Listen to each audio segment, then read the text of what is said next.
Halo semuanya, apa kabar nih? Semoga sehat selalu ya. Kali ini saya akan menceritakan story klaim COVID sebesar 1 miliar dan cerita mengenai cinta abadi. Seperti kita ketahui bersama, di bulan Maret 2020 Indonesia diguncang oleh satu pandemi yang luar biasa dengan adanya virus COVID-19. Begitu ganasnya virus ini sehingga banyak sekali orang yang akhirnya kena COVID-19, mereka positif dan harus dirawat di rumah sakit. Nah, yang menjadi masalah adalah saat ini hampir semua rumah sakit rujukan pemerintah itu penuh. Jadi mau nggak mau ya, karena ini sudah berhubungan dengan nyawa, banyak orang akhirnya dirawat di rumah sakit swasta. Tentu saja tidak mudah ya. Kenapa? Seperti yang kita ketahui bersama, biaya rawat inap saat ini di rumah sakit swasta itu sangat-sangat mahal. Apalagi dengan penyakit COVID-19 ini. Ya, banyak berita-berita ya, misalnya biaya perawatan pasien COVID-19 sampai ratusan juta. Bagaimana nih? Apakah pemerintah sanggup untuk menangani semua orang? Ya, kabar terbaru menyatakan bahwa yang ditangani pemerintah adalah mereka yang benar-benar perlu pertolongan dan butuh ventilator. Itu pun dengan catatan masih ada kamar yang tersedia. Jadi kalau masih sesak-sesak biasa ya biasanya sih disuruh pulang ya, disuruh untuk isolasi mandiri. Tapi kan kita nggak ngerti kalau misalnya lagi isolasi mandiri tiba-tiba sesak mau bawa ke rumah sakit rujukannya penuh, mau nggak mau kan harus ke rumah sakit swasta. Masalahnya kan ngeri banget ya untuk bawa ke rumah sakit swasta karena tagihan itu bisa sampai dengan ratusan juta. Nah ini contohnya ya, dan ini kejadian nyata ya. Ada seorang ibu, dia dirawat di rumah sakit Premier Bintaro karena positif COVID-19. Waktu di awal dirawat di sana, itu saja sudah habis biaya 133 juta. Karena ruang untuk ventilator di rumah sakit tersebut kurang, akhirnya ibu tersebut pindah rumah sakit. Dia dipindahkan ke rumah sakit Bogor Senior dan ternyata habis sampai dengan 938 juta. Wow, habis 1 miliar 72 juta selama 41 hari dirawat di rumah sakit. Kalau misalnya ibu tersebut tidak punya yang namanya prudensial, tidak punya yang namanya kartu rawat inap rumah sakit dibayar sesuai dengan tagihan, dari mana dapetin duit 1 miliar dalam waktu singkat? Apakah tabungan kita di bank ataupun deposito sampai dengan nilai 1 miliar? Apakah bisa kita menjual aset, mobil dan lain sebagainya ataupun sampai dengan rumah secepat itu? Belum tentu ya. Apalagi di masa saat ini tentu saja tidak mudah untuk seseorang menjual aset yang dia miliki. Lalu gimana dong? Karena ini sudah berhubungan dengan nyawa, ya mau gak mau harus minjem. Kalaupun minjem, apakah ada orang mau minjemin 1 miliar?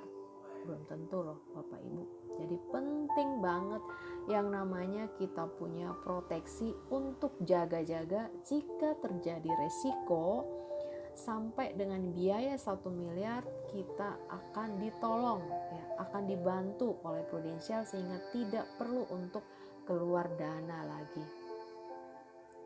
Ini kisah lain lagi. Ini kisah sebuah keluarga yang terdiri dari ayah, ibu, dan anak. Kita tahu bahwa tingkat penyebaran COVID-19 ini sangat tinggi. Jika seorang anggota keluarga kena ya positif, bisa saja dia menulari yang lain, seperti kejadian di keluarga ini. Kena untuk ayah usia 65 tahun, ibunya usia 57 dan anaknya itu padahal masih muda loh. Ya. Dari total mereka bertiga itu 645 juta. Yang paling mahal adalah ayahnya. Kenapa? karena dia dirawat inapnya 55 hari loh, hampir 2 bulan, dan itu harganya udah lewat satu mobil tuh, mobil baru 479 juta. Wow, luar biasa. Anaknya sendiri juga udah mobil yang yang murah-murah itu juga udah lewat nih, harganya 117 juta. Ibunya cuma 13 hari 48 juta. Nah, masalahnya adalah kita kan nggak bisa tahu, nggak bisa kontrol.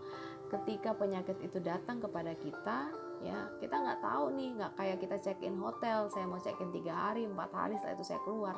Seseorang kalau udah masuk rumah sakit, ya terutama sakit yang cukup berat, termasuk COVID seperti ini, itu udah keran tuh udah jalan, kita nggak pernah tahu kapan endingnya.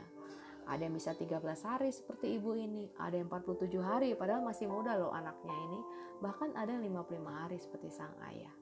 Kebayang gak sebuah keluarga kalau dilanda musibah seperti ini dan mereka semua harus dirawat rumah sakit? Dari mana duitnya mereka mau kumpulkan? Siapa yang mau menolong?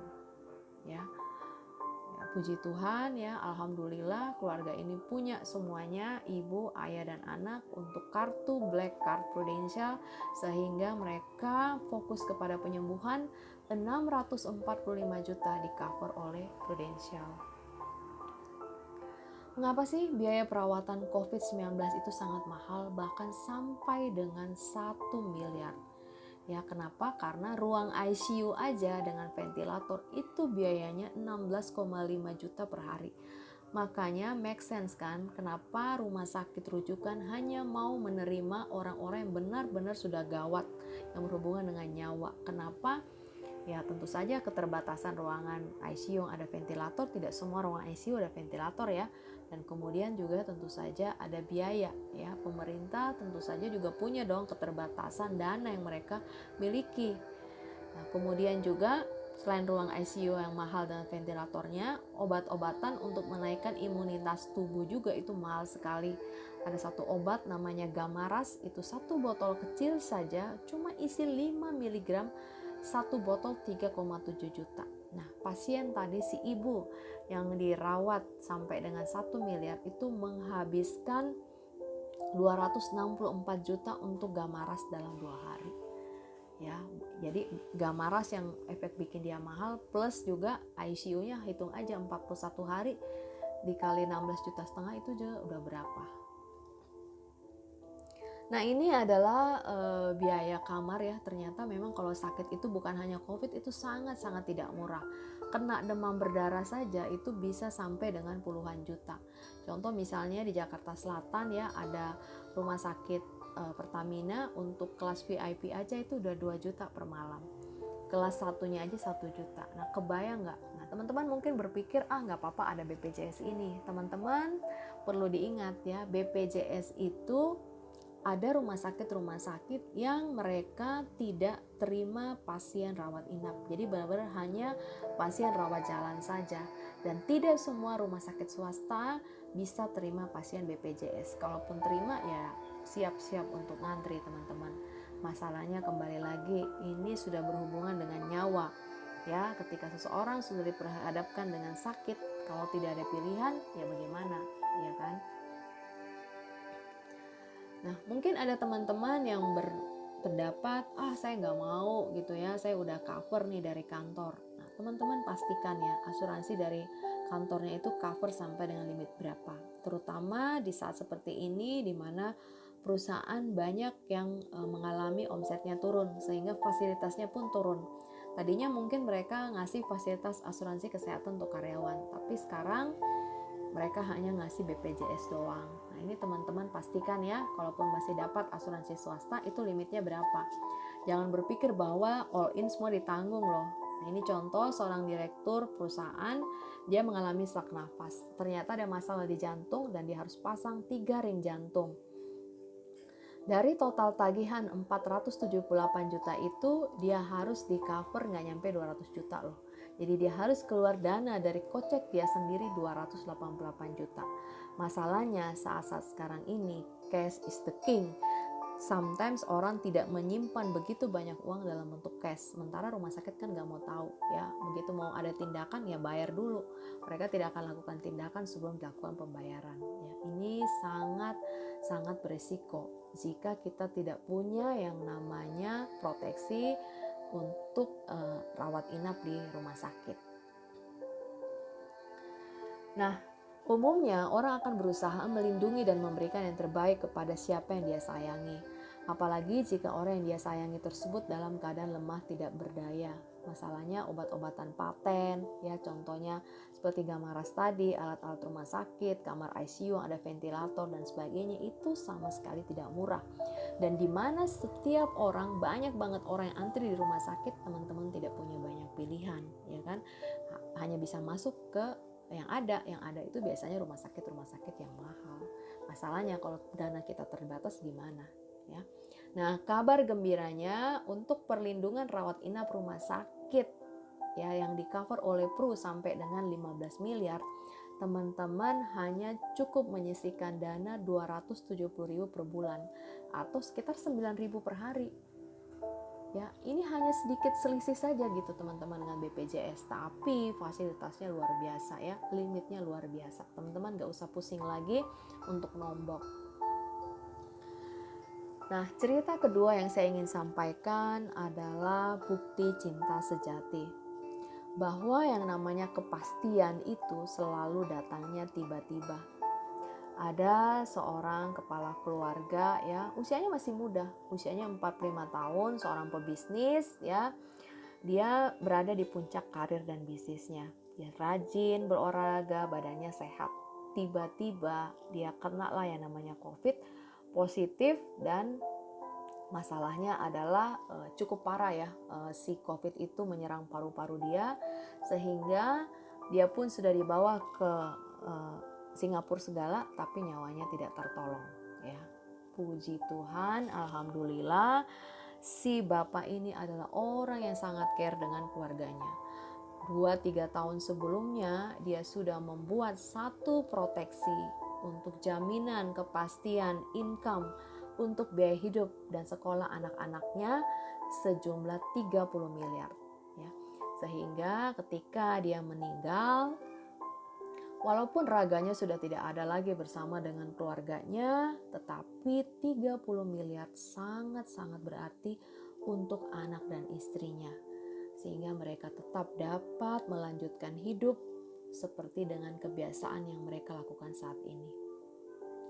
Kita tahu bahwa saat ini yang namanya kematian ya itu sangat-sangat dekat dengan kita. Risiko kematian sangat tinggi ya. Begitu banyak mereka bahkan dokter sekalipun sudah banyak banget yang berpulang. Pertanyaannya, ketika kepastian itu datang dan tiba-tiba, apa yang sudah kita persiapkan untuk orang-orang yang kita sayangi dan cintai? Kalau seseorang pergi sehari keluar kota, berapa duit sih dia tinggalkan untuk keluarganya? Ya paling untuk biaya hidup satu hari itu ya. Kalau dia perginya sebulan bagaimana? Ya tentu saja biaya hidup sehari-hari dikali 30. Kalau perginya setahun, kalau pergi dan dia tidak pernah balik lagi, berapa sih dana yang kira-kira harus dia siapkan sehingga anak-anaknya tidak terlunta-lunta, keluarganya tetap dapat hidup sesuai dengan lifestyle yang sebelumnya. Mereka bisa tetap dapat sekolah, tetap dapat makan dengan baik dan dapat beraktivitas tanpa mereka harus menjual aset, mencairkan deposito, menjual emas, menjual mobil dan lain sebagainya. Banyak orang-orang yang mungkin dia tidak kepikiran dengan hal ini. Nah, tugas saya adalah untuk bercerita kepada teman-teman, ini adalah realita yang ada di depan mata kita. Risiko saat ini adalah sangat tinggi dan kalau sudah terlambat, tidak mungkin lagi kita punya yang namanya proteksi income. Suami dan ayah yang bijak setiap bulan dia akan menyisihkan dananya. Ya, jadi ketika dia hidup, dia memberi tiap bulan kepada istrinya misalnya 10 juta ya untuk biaya hidup. Nah, ketika dia masih hidup seperti pengusaha tadi ya, si ayah tersebut ini mulai menyisihkan dana untuk menggaji asistennya.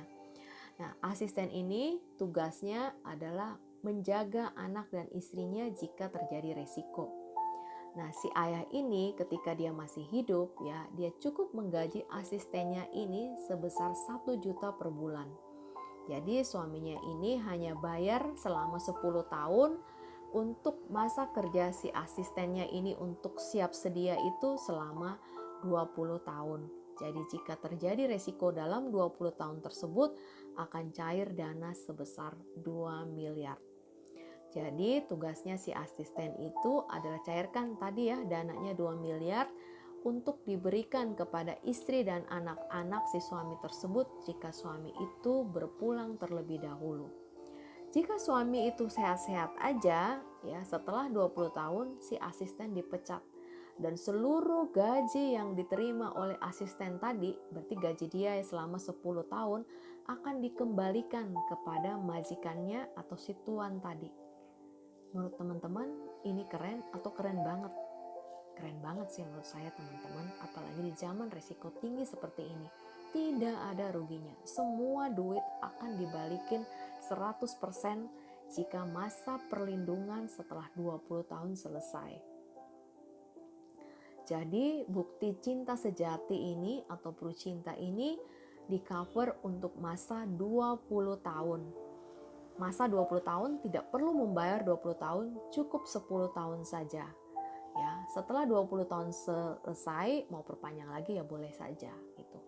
Nah, jika terjadi resiko ya, misalnya si suami ataupun si tertanggungnya meninggal, ya anak dan istri akan terima 100% dari uang pertanggungan ditambah dengan nilai tunai. Jadi misalnya dia 1 juta ya per bulan, berarti kan setahun tuh 12 juta. Berarti setelah 2 tahun misalnya 24 juta. Ternyata dia meninggal di akhir tahun kedua. Berarti yang diterima oleh anak dan istrinya adalah 2 miliar ditambah 24 juta. Seperti itu contohnya ya. Nah, jika dia meninggal karena kecelakaan ya, ahli waris akan terima bahkan sampai dengan 300% tambah nilai tunai yang ada. Jadi nilai tunai ini akan sesuai dengan tabel yang ada ya. Tadi yang saya sebutkan itu hanya sebagai contoh saja teman-teman. Exactly berapa angkanya ada di dalam polis tercantum, tergantung di tahun keberapa ya, misalnya orang tersebut berpulang ada nilainya. Tadi yang saya sebutkan hanya untuk contoh. Nah, ternyata jika dia tidak mengalami apa-apa ya, sehat-sehat aja, 20 tahun kemudian dana setorannya itu boleh ditarik semua. Seperti yang tadi contohnya ya, kayak asistennya tadi ya udah dipecat aja kan udah selesai. Tapi dananya, gaji yang sudah diberikan itu ditarik kembali semuanya full ya, tanpa potongan. Nah, jadi duit setorannya balik ya, bahkan bisa dapat tambahan 10% lagi jika bayarnya auto debit atau rekening bank ataupun kartu kredit, ya kan? Nah, ruginya di mana? Kabar baiknya untuk konsep cinta sejati atau Prucinta ini boleh setor dari premi minimum 100.000 per bulan untuk perlindungan hingga ratusan juta. Tentu saja sesuai dengan umur ya. Makin seseorang umurnya lebih tinggi ya tentu saja untuk perlindungan yang sama ya, misalnya mau 100 juta itu beda-beda, nanti ada tabelnya. Dari 2 cerita klaim story di atas, bapak atau ibu lebih concern atau khawatir saat ini ke yang mana nih? Apakah khawatir kesulitan bayar tagihan rumah sakit sampai dengan ratusan juta jika terjadi resiko kena COVID ataupun penyakit lainnya? Apakah khawatir harta akan berkurang ya karena mahalnya biaya pengobatan, bahkan sampai harus tarik deposito, cairkan deposito, tarik dana ataupun bahkan jual aset?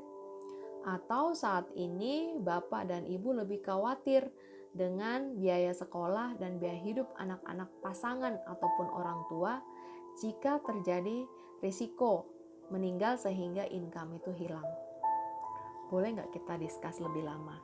Bagaimana kalau kami buat proposal terlebih dahulu sesuai dengan usia bapak ibu, usia ayah atau ibu yang ingin dibuatin, ataupun usia anak-anak? Jangan khawatir, kami tidak berjualan, hanya sharing info saja. Jika Bapak Ibu setuju dengan konsep ini, kita lanjut diskusi. Kalau tidak setuju, nggak masalah bagi kami. Ya, cuma nanti kami butuh masukan kira-kira nggak setujunya gimana. Terima kasih.